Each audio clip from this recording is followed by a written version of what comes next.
Please listen carefully. Hello and welcome to GasGasGas. This is the best podcast for the FRCA primary exam. Our goal is to fill your brain with all this highly useful information. You might be in the gym right now, commuting, or ironing your scrubs. Regardless, the revision is eventually going to end, but for now, expect facts, concepts, model answers, and the odd tangent. Make sure to check out GasGasGas.uk. The show notes there's loads more detail. Make sure to like and subscribe. Anyway, buckle up, get ready for your mind to be bent into a new shape, and let's get on with the show. Hello everyone, and welcome to GasGasGas. This episode handles Sevoflurane for the FRCA primary exam. Now you're probably thinking, what do I need to know about Sevoflurane? I've used that all the time, why bother listening? And there's a number of things that you're going to learn when we go through Sevoflurane. A few things that I certainly didn't know, and would be quite fun to talk about in an exam, but I think would be pretty criminal to talk to you about in an exam. But we just roll back to the reality that is something that is used commonly. They're going to want you to know a lot about it. If you could just say morphine's a great pain relieving drug, they're not going to be like, oh yeah, great, he knows what he's on about. If you use morphine every day, the expectation is that you really know the ins and out of that drug and the potential misbehavior that might happen very rarely. But if you use it 1,000 times, then it's not so rare. One of the things we're going to talk about is Sevoflurane. There's always going to be scope for asking you to compare and contrast these agents, and you need some sort of structure in the viva with which to hang that on. And in SBAs, they're going to try and catch you out in making you weigh up where desflurane, isoflurane, and sevoflurane sit within one another in terms of blood gas solubility or boiling point and all that madness. Now, in terms of sevoflurane as a clinically used volatile anaesthetic agent, I'm sure we've all used it. It is a great drug. Remember, it's a drug. It's a volatile anaesthetic drug. It has likely the least offensive global warming potential and has reasonable onset and offset times. We know that desflurane might be a winner on onset and offset. However, polar bears are exceedingly allergic to desflurane, and I think there's quite a few penguins looking around for large walk-in freezers, perhaps due in part to the use of desflurane. There's other episodes in the series that talk about how volatiles behave in a human being and how to utilise them, but I certainly reflect back to one of the very first anaesthetics I did by myself, where I was absolutely terrified of that Mach number not being enough. That if you were to plot my my volatile anaesthetic dose over time, it was probably like, traversing the Himalayas in terms of the peaks and troughs, because I didn't want to overdose them. But I don't want to underdose them. I didn't really truly comprehend how these things behaved. So check out the compartmentalized volatile anaesthetics episode. It's quite early on in the podcast if you've not listened to it, that explores how these agents behave within the anaesthetic circuits and the humans that we attach those anaesthetic circuits to. Anyway,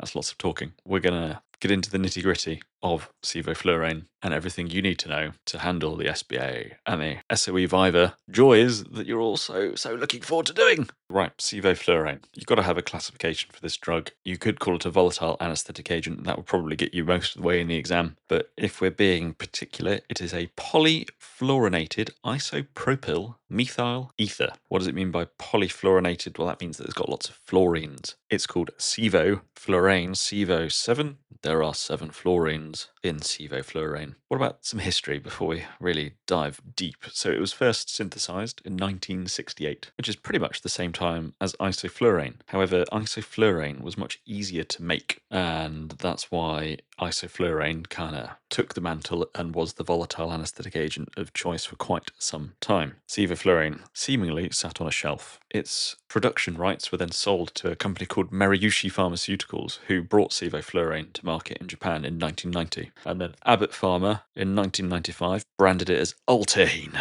and it became available. Generics of sevoflurane were actually only available from 2006. Why did it take longer to get to market? Well, manufacturing sevoflurane was trickier. Getting the fluorines attached was more challenging. Isoflurane had really come about courtesy of the much improved chemistry around fluorine that was built upon during the Manhattan Project, of all things. But everyone picked the easy one to take to market. But now, of course, I bet you 9 times out of 10 you're going to pick sevoflurane over isoflurane. Is it an isomer? No, it's not. How does it appear? It is a clear, colourless liquid, and it is non-flammable, and it's stored in plastic containers. How stable is sevoflurane? So there is some mischief that sevoflurane can get up to. In warm, dry, alkaline CO2 absorbers at low fresh gas flows, it can produce a number of compounds that can cause bother. These are often labelled compounds A, B, C, D, and E. A and B are the initial compounds formed, and then subsequently C, D, and E can form from these. There's lots of hesitancy about low flow anaesthesia with sevoflurane. In the UK, we just get on with it and go down to however many mils of oxygen the patient requires,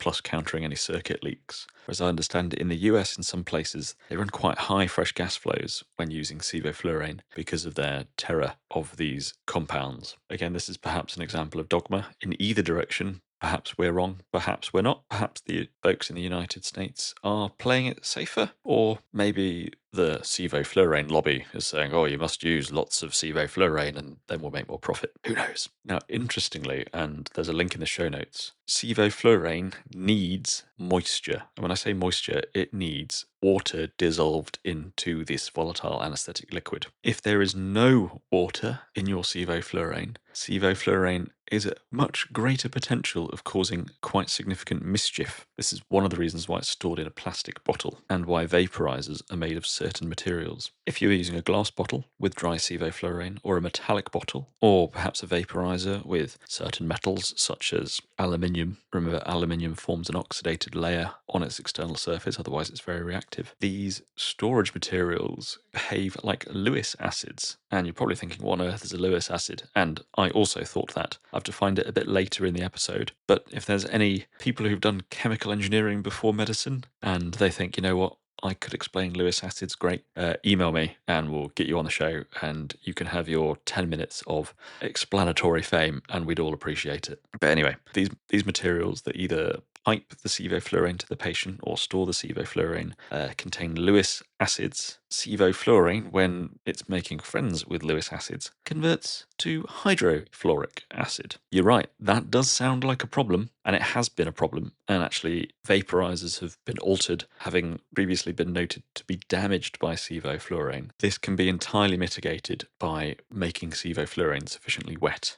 I think original preparations had a water content of 100 parts per million. Today, sevoflurane generally 300 parts per million. But remember, it's a generic now. Lots of people could manufacture it. Let's hope they stick to those robust standards. I don't think there's been any evidence of patient harm, but there was a big hoo-ha that led to changing vaporizers, making sure sevoflurane was moist enough, that came about as these products were brought to market by different people. When I say people, I mean companies. Anyway, that's crazy, isn't it? So sevoflurane, whilst seemingly quite stable, isn't completely stable. In the exam, just mention compounds A, B, C, D, and E. They ain't going to ask you about Lewis acid hydrofluoric misbehavior. That's just an interesting niche. So generally speaking, these compounds A, B, C, D, and E interact with soda lime when it gets quite warm, up to like 65 degrees C. These are potentially toxic agents, however, they never reach toxic concentrations. Molecular weight, get your pens and papers, 200 grams per mole, which is actually a very nice, neat number. What does sevoflurane boil at? 58.6 degrees. That is not a convenient number, but it boils at 58.6. Its saturated vapor pressure at 20 degrees C, remember it's always quoted at 20 degrees C, is 22.7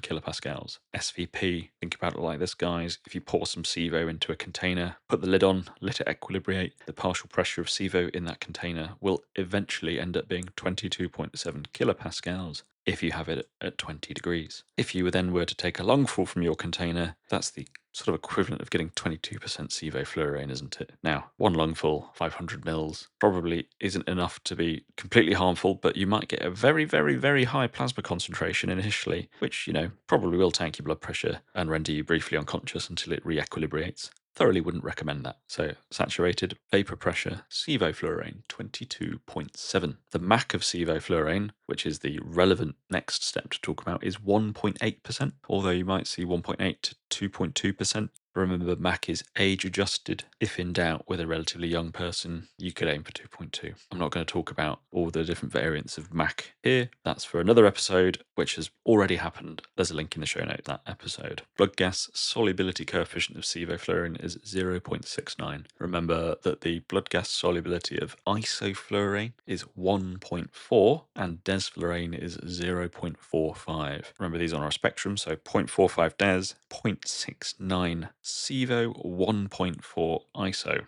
So approximately 3 times, isoflurane is 3 times more soluble than DES. Sevoflurane is pretty much half as soluble as isoflurane, 1.4 to 0.69, 0.69, 0.7. So in an exam where they're trying to make you think which one is approximately less or more soluble, you can sort of remember those halves there. What is the oil gas solubility coefficient? Remember, oil gas dictates potency of agent. Drugs with a lower MAC likely are more potent, and the oil gas solubility coefficient for sevoflurane is 47. Desflurane is 26. And remember, the MAC of desflurane is 6.6, so you need a lot more des to keep someone the same amount of anaesthetized.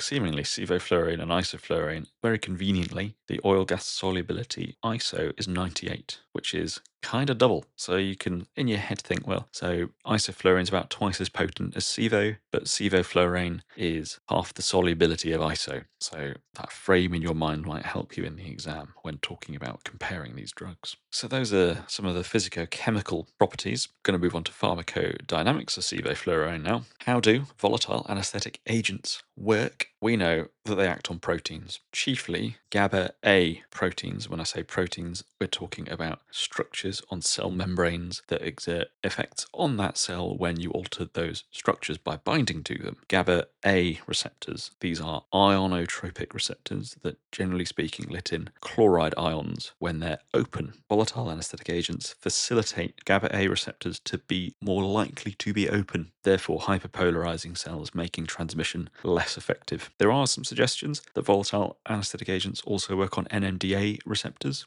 as well as potassium channels. Now, some agents behave more like this than others. So remember, we're giving folks Penthrox in A&E for their smashed up femurs. Penthrox is a volatile anesthetic agent that we use to treat pain. Therefore, presumably, it must exert an effect on receptors that modulate pain, either directly or through a chain of effects that leads to alterations in how other receptors work. But we'll do an episode on Penthrox or methoxyflurane later in the volatile anesthetics chapter. So pharmacodynamics, guys, remember, is about what the drug does to the person as opposed to what the person does to the drug. Mechanism is one element of that, and then side effect profile is the other. And you could argue that chief effect needs to be in there somewhere, but we all know that its chief effect is to render someone hypnotized and amnesic and generally less mobile. Side effect profile of sevoflurane, we know. So sevoflurane is pretty stable, isn't it? We've had lots of drugs in the past, like halothane and all those explosive agents and ether and ethylene, which were much less well tolerated by humans. Here we are as anaesthetists in the 21st century, living it up with sevoflurane. What are the cardiovascular effects of sevoflurane? So it doesn't really mess with your heart rate. From an inotropy perspective, it has a negative effect, so it does lead to less contractility in your myocardium. Does it alter your dromotropy or your lucitropy? Remember, these are AV nodal conductivity and capacity to relax, respectively. There's no data. What about bathmotropy? Sevoflurane is really stable. It doesn't alter myocardial excitability, unlike halothane. Coronary arteries, minimal effect on those. You see less coronary vasodilation compared with isoflurane. And as you might expect, it lowers your vascular resistance. It drops your SVR in a dose-dependent manner. What about the respiratory system? So I'm sure we've seen patients who have some sevoflurane and they are less interested in breathing. Now, you could make an argument that this is a respiratory side effect mediated by the central nervous system side effect of sevoflurane, but it's better to stick it in respiratory, so you get a reduction in the rate of breathing and the depth of breathing. What are the parenchymal effects of sevoflurane, i.e. actually direct effects on the lungs? So it inhibits hypoxic pulmonary vasoconstriction. You might be thinking, that's great, that means that there's more blood flow to the lungs, but it also means there's more blood flow to bits of the lungs that are harder to ventilate. So you've got someone with COPD and their lungs are pretty knackered. You're then basically causing yourself to end up with a shunt where there's blood flow across bits of the lungs that you really can't get at. But it is also usefully bronchodilating, so you might get a degree of balance against that problem. But sevoflurane is useful in ITU, in extremis, where you can administer a volatile anesthetic agent to someone who is in rip-roaring bronchospasm and has been for days. And, if you're doing a TIVA anesthetic and someone gets all bronchospastic, you definitely should stick some sevoflurane on, alongside all your other therapies, I would say. Make your life easier. Central nervous system effects. So obviously, we've spoken that it's hypnotizing, it renders you unable to form memories, it makes you less responsive to pain stimuli and flattens your spinal cord's reflexes to being jabbed. Within the therapeutic range of sevoflurane, it doesn't tend to influence intracranial pressure too much, but it certainly does have an effect. Why neuroanaesthetists prefer, generally speaking, Tiva these days. It doesn't alter seizure threshold, as you can expect. It does cause cerebral vasodilation because it vasodilates everywhere else. It reduces the amount of oxygen your brain consumes, and it causes nausea and vomiting. Of particular interest from a CNS side effect perspective in children, kiddies tend to get an emergence delirium, and they are completely unconsolable, distressed, disorientated, have no idea what they are, who they are, when they are, and really they're very challenging, and they just eventually snap out of it. But it can be very distressing for recovery staff and parents trying to console them because they're literally completely batty. Dexmedetomidine, clonidine helps, and if you give a dose of propofol as you're waking them up, it sort of smooths things out. Who knows why? There aren't any particular GI or metabolic side effects. From an obstetrics perspective, as with all volatile anaesthetic agents that are in use today, it causes a hypotonic floppy uterus, which means more bleeding. Toxicity-wise, it is a trigger for malignant hyperthermia and can overdose someone on sevoflurane, and that endpoint is cardiovascular collapse. Very hard to get there because the therapeutic window is really wide, but certainly you can overdose this drug. Do not accidentally leave the vaporizer on 8% with flows of 15 litres per minute. You'll just absolutely hose in and fill that patient with sevoflurane, which is then more challenging to get out if their blood pressure is 5. Okay, pharmacokinetics of sevoflurane. Remember, pharmacokinetics is what the body does to the drug. I could not tell you what the first pass metabolism of sevoflurane is. I don't think we've got anyone to drink it to find out. I don't know how palatable it is. Its distribution is extensive. It is quite soluble, isn't it? It will get into all these compartments. I don't think there's a quoted volume of distribution here, so I wouldn't worry too much. The real money in kinetics is metabolism, and sevoflurane is 3 to 5% metabolized by the liver. Remember, isoflurane is barely metabolized at 0.2% for iso, so a fair bit of metabolic action occurs with sevo. It is your CYP452E1 pathway, generally speaking, and it produces HFIP and inorganic fluoride ions. HFIP, FIP, hexafluoroisopropanol. You don't need to know that for the exam, unless someone's being terribly, terribly, terribly mean. You don't need to know that bit. But 3 to 5% metabolized by the liver by a cytochrome pathway, yes. Why? Because you can induce CYP2E1. For example, in smokers. That means they're going to get through more SIVO, which means that your dose of sevoflurane has to be up. Your MAC is generally still okay, because remember, MAC is utilizing your end tidal fraction of agent, and that is presumed to align with the fraction of agent in the brain, as opposed to the fraction of agent being metabolized. So as long as you're targeting your end tidal volatile anesthetic agent to the right amount, you're unlikely to have any greater incidence of awareness. They might recover just a smidge tad quicker, great, but you might need to administer more agent to keep them where they need to be. There are a few other things that induce it. Alcohol excess can induce and improve sevoflurane clearance, alongside phenobarbital. That's a drug used for seizures that isn't used very much at all these days, but you might have the odd unusual 80-year-old who just is on it. And isoniazid, but not such a common drug. And interestingly, you can inhibit CYP2E1 with disulfiram, which is that drug you can use to make people feel really awful if they have an alcoholic drink. Elimination. 95 to 97% is excreted via the lungs unchanged. That HFIP, its peak is at 12 hours and its elimination half-life is 55 hours. But remember, we're really not hitting anything that could be mistaken for a toxic concentration here. If you can get most of that in your brain, you'll be laughing for the exam. And I just want to reflect before we go into the sort of semi-educational chunk of this episode on this sevoflurane Lewis acid stuff. And I just realised that we use this drug, and I was certainly using this drug, with absolutely no idea about the fact that there was water in it, and that the water was there to basically stop the sevoflurane, which is a relatively stable, innocuous seeming volatile anaesthetic agent that doesn't explode, from starting to eat its way out of a vaporizer slowly but surely. And it just reminds me that anaesthesia has come really, really, really far and is very, very, very safe. And we don't realise all the effort that has gone into achieving safe anaesthetic practice in the world. And I just find it a bit mind-blowing that our colleagues of old used to tolerate a mild risk of explosions, having to wear anti-static footwear and fixing humidity in theatres to avoid fires and blown up patients. But I suppose the hangover from all these events is the public's perception of anaesthesia being terrifying, scary, risky, dangerous, when actually most of the time it was far more dangerous to drive to the hospital in the first place. But people are always seemingly far more terrified of the anaesthetic than the fact that there's going to be a surgeon rearranging bits of them. And I'm always quite perplexed by that. But then, here we stand, anaesthetising people day in, day out. We're quite used to it. It's quite normalised to us. And it's very easy to lose the insight into the fact that it is absolutely barking mad that we are allowed to take a load of drugs that in any other hands would probably be quite lethal, administer them in a sensible manner, rendering someone completely incapable of defending themselves from a surgeon, and then them having their operation, and then us waking them up and saying, well done, you did great, take some breaths, out comes the tube. Bonkers. Absolutely great job. So remember guys, just keep studying. It is worth it. It is cool.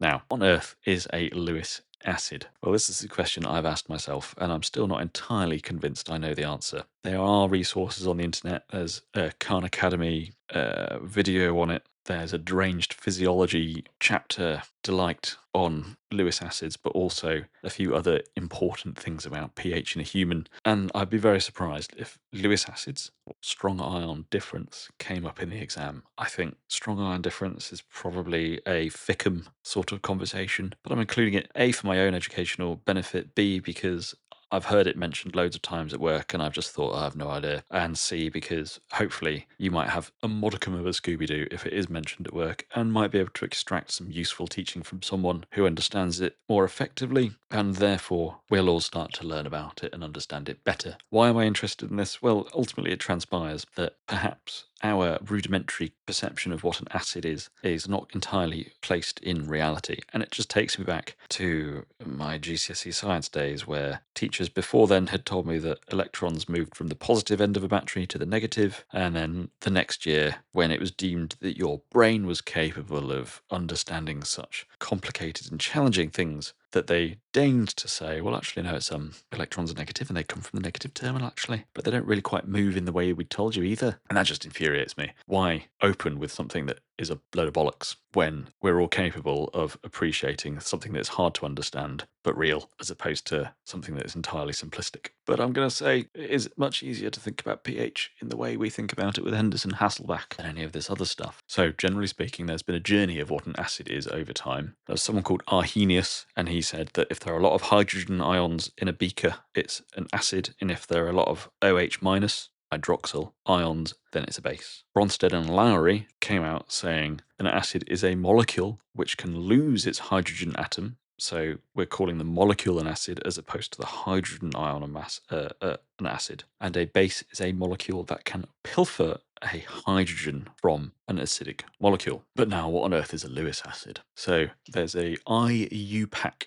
definition, and this IUPAC is like an international collaboration that defines chemical concepts so that chemical engineering can happen effectively. But a Lewis acid, as defined by them, is a molecular entity that is an electron pair acceptor and therefore able to react with a Lewis base by sharing said electron pair, furnished by said Lewis base. And I read that and thought, oh, that makes no sense to me whatsoever. And it probably doesn't make much sense to you either. So to distill it down, a Lewis acid is a molecule that can either donate a proton to a system or bind covalently with an electron pair that's free and available within that system. So an example that we might have come across is ammonia and ammonium. Our NH3 is a base and it's got some spare electrons on it. And our NH4 is an acid, and actually it ends up slightly positively charged. When you introduce a hydrogen ion to the situation, NH3 plus a hydrogen ion leaves you with NH4. And here we have a system that equilibrates, doesn't it? Much like your CO2, H2O, carbonic anhydrase, carbonic acid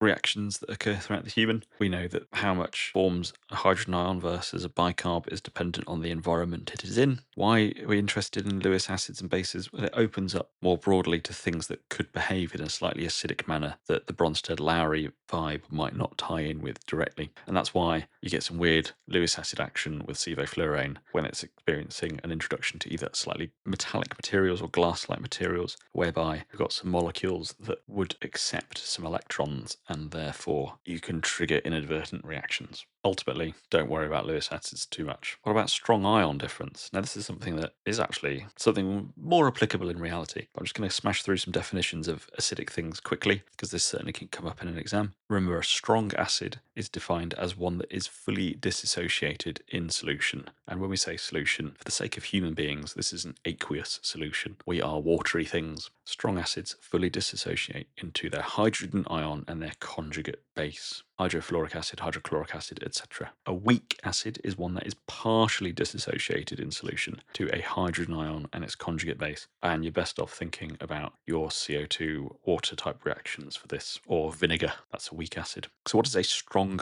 ion? The important word here is ion. This is an ion that completely dissociates in a particular solution. So remember, when dry, sodium chloride, that forms a crystalline structure of a sodium and a chloride atom. Chuck that in water, it dissociates. And then you've got some sodiums floating around quite happily, and some chloride ions floating around quite happily. Thus, sodium and chloride are strong ions. Other strong ions you find in a human: potassium, calcium, magnesium, and then also urate and lactate. How do you calculate the strong ion difference? A bit like the anion gap, we're going to define that in a second. You add your concentrations of all the positives to the sum of all the negatives and subtract the negatives from the positives. Ta-da. So that would be your concentrations of sodium, potassium, calcium, magnesium minus your chloride, L-lactate and urate. But in reality, most people just go for a simplified sodium minus the chloride. Now, much like anion gap, remember the anion gap is different. It takes into account sodium and potassium as the positives, and then bicarb and chloride as the negative. And both strong ion difference and anion gap don't measure out to zero in humans, i.e. there are some negative molecules that we do not account for. A normal strong ion difference is 42, which is a great number, isn't it? We all like 42, meaning of life, whereas your anion gap is normally 4 to 12. But why do we actually care about strong ion difference? Well, we have a theory, and it's Stewart's theory, and the headache does indeed continue. Stewart's theory describes some, in my eyes anyway, clever maths that demonstrates that the things that control the acid-base balance in a delightfully watery human is not your pH and your bicarb. And I mean, I almost fell off my seat, but actually it is determined by your CO2 concentration, your strong ion difference, and the total non-volatile weak acids in the system, described as acids subscript total. Now, why can't we just stick with pH and bicarb? Well, ultimately we do. And the reality of it is that it was much easier to measure pH and bicarb, and us as humans have probably stumbled forth and conflating bicarb and pH changes as the things that directly dictate the alterations in pH in a human, when in fact actually other things were going on, but the net effect was that we saw changes in pH and bicarb. So it's kind of like we've measured it, so that must be the mechanism that's happening, instead of measuring it and knowing that something else was occurring underneath. And this goes some way to describing these hyperchloremic problems we see with giving someone too much normal saline. So in reality, for example, if we have skipped past that normal saline, but we've reached for a bottle of 8.4% sodium bicarbonate, and we're trying to fix someone because they're just too acidic, we've given them the sodium bicarb and we've handed them a load of strong ion, and this excess of sodium with a paucity of chloride tips their pH back towards being alkalotic. And then we have the bicarbonate, which ultimately swaps out to being CO2, which you can blow off. Would suggest that there's more going on under the hood than we perhaps are taught to realise. And in reality, does it make a tremendously large difference most of the time? Not really. And pH and bicarb is easier to understand. There's going to be some links in the show notes to some BJA articles that go into it in more detail, and I can only hope that they would bolster your understanding of this. I think the most important thing is to just have some robust definitions of what these are, so that you have an approximate appreciation in order to understand what the ITU consultant starts talking about when they get carried away. I just thought it was interesting because sevoflurane turned to hydrofluoric acid and caused mischief.